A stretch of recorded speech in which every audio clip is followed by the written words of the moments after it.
Pessoal, então hoje vamos fazer aqui a nossa segunda aula teórica sobre as sapatas. Então no primeiro vídeo eu trouxe para vocês a introdução de uma sapata com abas iguais.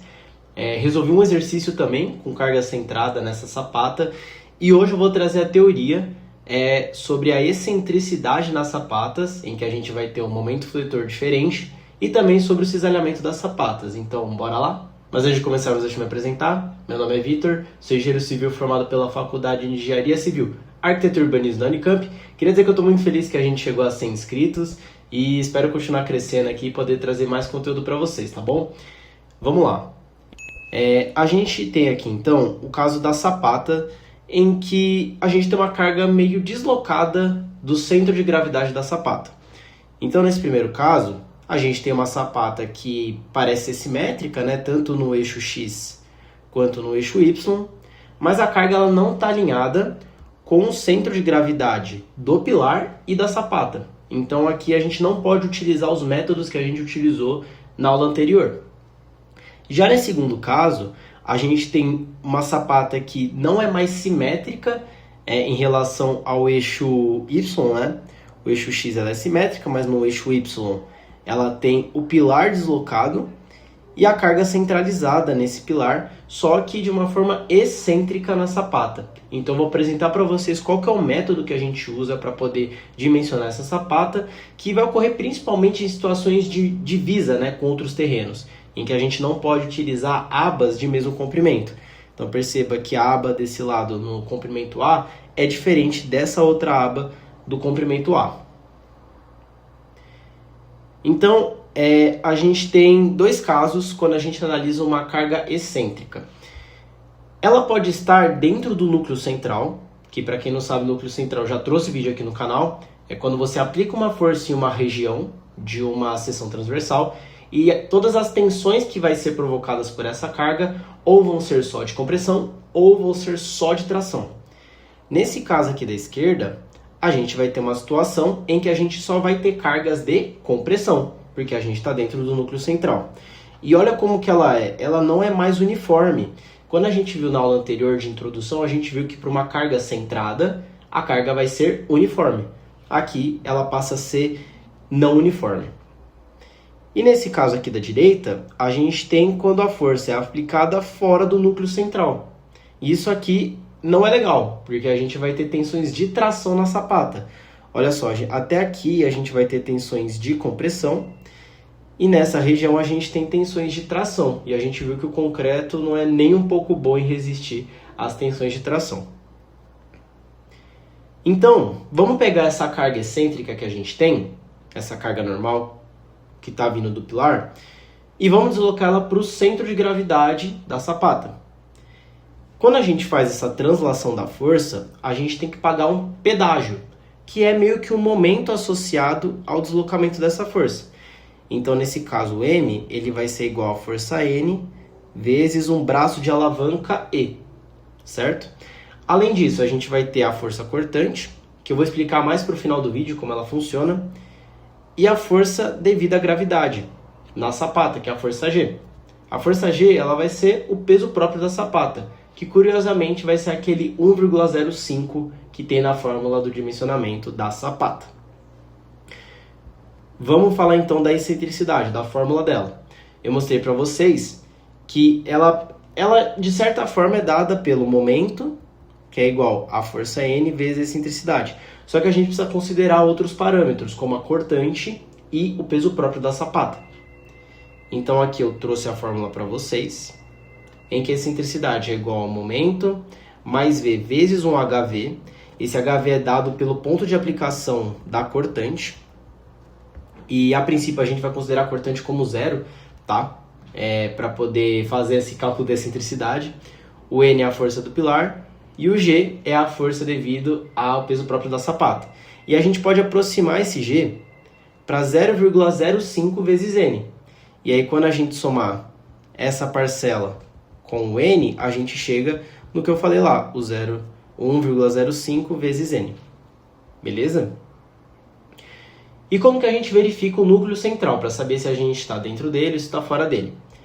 Para uma sapata retangular, que é a maioria dos casos que a gente vai ver, o núcleo central ele pode ser reduzido, pode ser calculado de uma forma super simples, que é a distância de A sobre 6 em uma dimensão e B sobre 6 na outra dimensão.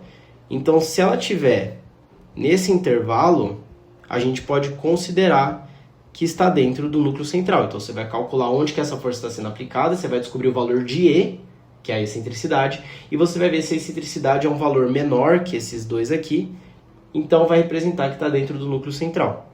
Então, aqui tem a explicação, ó. Se o E for menor que A sobre 6, estamos dentro do núcleo central. Não haverá tração, apenas compressão.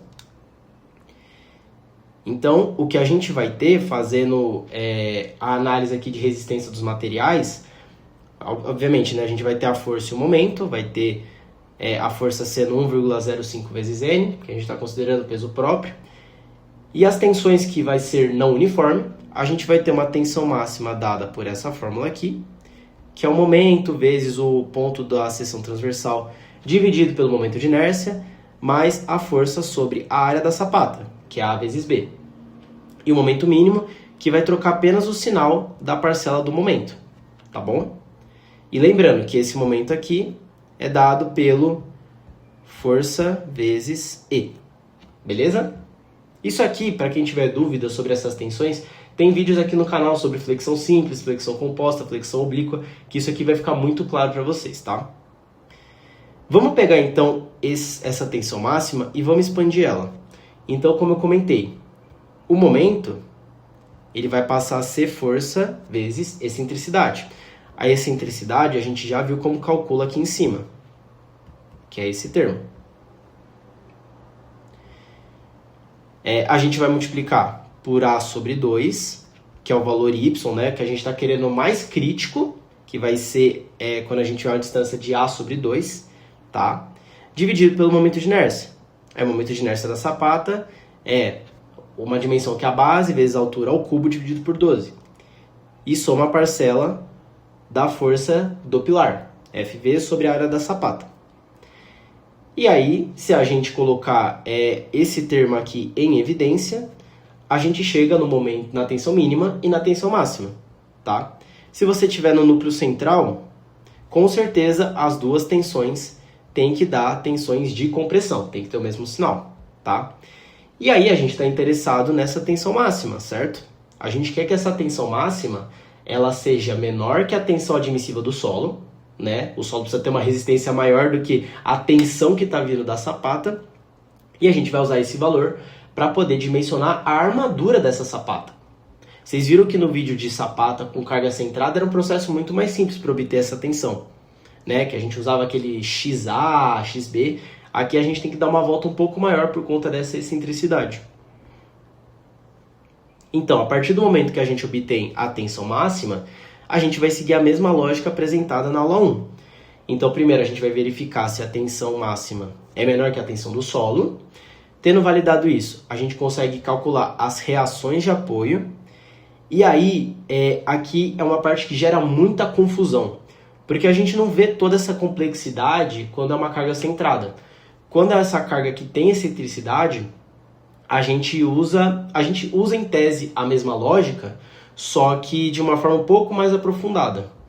Então percebe que ainda tem aquele 0,15 vezes a dimensão do pilar para a gente poder pegar a região crítica. Lembra, tinha isso também. E aí vai ter a força que vai estar pegando toda essa parte do diagrama de tensões, tá? Até a gente chegar no 0,15 da área do pilar, vai ter toda essa tensão. E se a gente fizer a integral dessa região, a gente vai conseguir a reação que está vindo na sapata. E a gente vai ter duas reações diferentes. A gente vai ter a reação de força do lado direito, que eu chamei de RDIR, tá? Que vai estar uma distância CA2 do 0,15 do pilar. E no lado esquerdo, a gente vai ter o R esquerda, que vai ser dado por essa região aqui, por esse diagrama de tensões. Vamos supor, parece aqui que sempre o RDIR vai ser maior. Dá essa impressão, não dá? Só que imagina se esse lado aqui for muito maior do que esse outro lado aqui. Pode ser que esse lado dê uma reação muito grande. Então, por isso a gente tem que calcular os dois lados. Por que a gente não fazia isso quando era uma carga centrada? Porque era uniforme. Então, o R direita era igual ao R esquerda. Não precisava calcular duas vezes, né? Então, a gente precisa calcular essas duas forças, que eu coloquei aqui na direita como calcula, né? Então, seria a integral da tensão pela área, vezes a outra dimensão da sapata. Porque aqui eu estou considerando o lado A, mas a gente tem que multiplicar por toda a profundidade da sapata. Entendeu? Quando eu fizer o vídeo de exercício, eu garanto que vai ficar um pouco mais claro, tá? Eu sei que é um pouco confuso. Tendo, então, descoberto essas reações, a gente vai calcular os dois momentos, o momento esquerda e o momento direita. Para poder fazer isso, a gente vai multiplicar pela distância da aplicação da força até o 0,15 do pilar. Esse aqui é o braço de alavanca de um lado e esse aqui é o braço de alavanca do outro lado. Isso aqui você vai tirar por relações trigonométricas, tá? Então você vai dividir isso aqui, por exemplo. Esse trapézio vermelho, você pode dividir um triângulo aqui embaixo e um quadrado aqui em cima. Aí fica fácil. É mais ou menos uma geometria analítica que a gente faz aqui, né? E aí a gente vai ter calculado os dois momentos e a gente vai escolher o maior valor para poder dimensionar a armação dessa sapata. Então vamos supor, o M direita deu maior, vamos seguir com ele, porque se a gente dimensionar uma armadura para esse valor, com certeza... Ops, o que aconteceu aqui? Se a gente dimensionar uma armadura para esse valor, com certeza vai estar atendendo o momento na outra direção. Beleza? Então, calcular a armadura de flexão.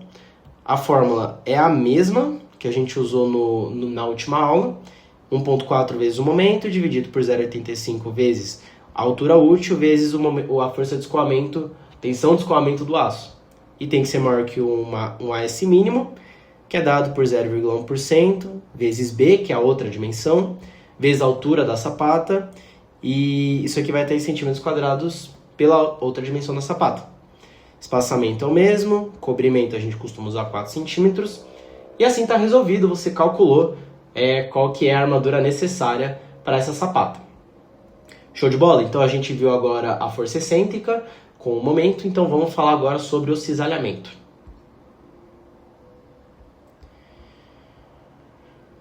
Para o cisalhamento eu vou falar para vocês que é um pouco mais confuso porque tem uns termos completamente diferentes, tá? Mas vamos tentar, eu acredito que a gente vai conseguir. Então, quais são as áreas críticas de uma sapata que a gente tem que analisar?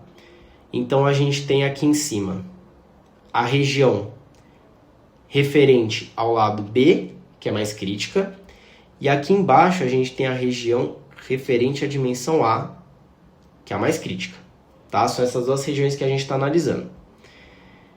Aqui a gente vai ter uma região S2B, que é onde a gente vai calcular as tensões desse cisalhamento e ver se tá ok, se vai precisar de armação, se vai precisar de estribo, de armação transversal ou não. Então eu sei que aqui tem vários parâmetros, vários nomezinhos diferentes, mas vamos ver com calma quando a gente chegar nas contas, tá? A gente quer calcular a cortante V2 na seção S2. Então a gente tem o S2A e o S2B. Depende do lado que você está analisando, você tem que ver as duas direções, tanto A quanto B. Então você vai estar nessa seção. E aí a cortante, ela tem 3 parcelas. Devido à tensão no solo, devido ao peso da aba, da sapata, e o peso do solo sobre a aba, além da seção S2. A gente quer um VSD na seção S2, ou seja, uma cortante solicitante na área S2, que seja inferior ao VRD1. Esse VRD1 é o valor de resistência, é o que o nosso concreto, a nossa sapata está resistindo. Assim, se o nosso valor VRD1 for maior que o VSD, a gente pode dispensar a armadura transversal, que seria o estribo. Qual que é a conta que a gente faz para o VRD1? Então vamos lá, porque aqui é muito termo. VRD1 é igual ao tal RD, sendo que tal RD é igual a esse cara aqui, 0,0375 vezes FCK elevado a 2/3, sendo que FCK é em MPa. Então vai ser o tal RD vezes o K. O que é o K? O K é dado pelo módulo de 1,6 menos DS2. Quem que é DS2? O DS2 é em metros, tá? Mas quem que é esse DS2? O DS2 ele vai ser exatamente esse valor aqui, que no caso eu chamei de D2B, tá? Eu coloquei o B aqui porque ele é referente ao lado B, mas vamos chamar ele de D2S, como é que era mesmo? DS2, tá? E essa altura aqui é a altura de onde a gente está tocando, a gente sai da base, vai até aqui, que seria meio que uma altura útil para colocar o estribo, tá? Beleza. E aí a gente abre parênteses, 1,2 mais 40 vezes o ρ1, sendo que o ρ1 é dado pela armadura de flexão que a gente calculou usando o momento, dividido pelo BS2 vezes o DS2. Então o DS2 a gente viu que é a altura útil do cisalhamento. E o BS2, ele é exatamente B, tá? Que é a dimensão que a gente está analisando. Então aqui no desenho, seria tudo isso aqui, tá? BS2. E esse valor tem que ser menor que 0,02. Aí a gente multiplica pelo BS2 vezes o DS2, que eu já conversei aqui com vocês. E assim a gente consegue o VRD1. E a cortante, o VSD, foram os parâmetros que eu passei para vocês. Tem a ver com a tensão do solo, peso da aba, peso do solo sobre a aba, tá? Se for maior, a gente pode dispensar a armação. Além disso, a gente vai fazer uma segunda verificação do cisalhamento, além dessa, que é a verificação da ruptura por compressão diagonal na ligação sapata-pilar. Onde que é essa região, né? Pareceu meio esquisito. É bem aqui, ó, na ligação entre o pilar com a sapata. A gente tem que analisar esse perímetro aqui para ver se não vai ter algum problema de cisalhamento. Então, verificação da ruptura por compressão diagonal na ligação sapata-pilar na região correspondente ao perímetro do pilar. Então, qual que é essa verificação?